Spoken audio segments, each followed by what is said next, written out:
But two events have occurred that will affect international opinion of us.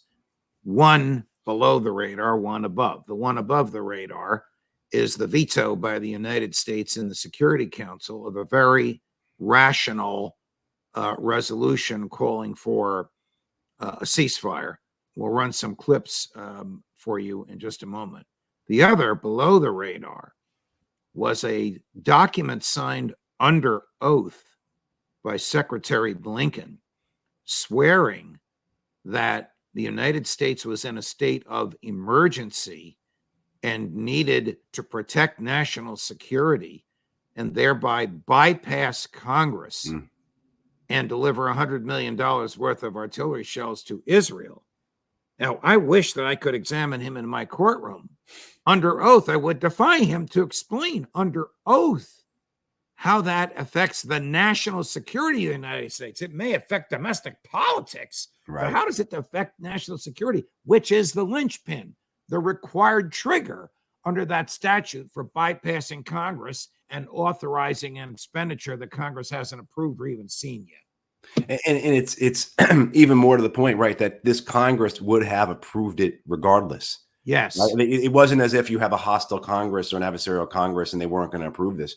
But the idea of what you're getting at, though, Judge, is what is the national security concern here? And what is it? If anything, this makes us much less safe. This is engendering hostility towards the United States. Nations are seeing us take part in this deliberate, systematic, organized murder of civilians in a kill zone, in a kill box. I mean, these people in Gaza are unable to escape, and they are just being bombed every day with bombs supplied by the United States. You know, as I reported last week, Israel has used 22,000 bombs to kill Gazans that were provided to it by the U.S.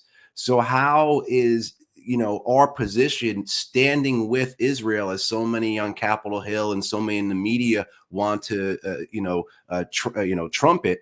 How is that making us safe? The rest of the world is seeing us take part in this genocide, and they see our lies, they see our hypocrisy, they see our double standards, so they're not going to trust us. And then you have the whole aspect of nations will say, look, it's either with them at our own expense, or we come together and we form a united bloc against the Americans and against Israel. And so what we're going into here, what the maneuvering is that we are being put into a spot where we are going to be faced with some really awful choices in the future, very limited choices as well, because every time we do something like this, like continue to support Israel by sending them 25,000 more tank rounds or 15,000 more bombs, we are cutting off other avenues of dialogue, cutting off future diplomatic opportunities, because nations are realizing that we cannot trust the United States.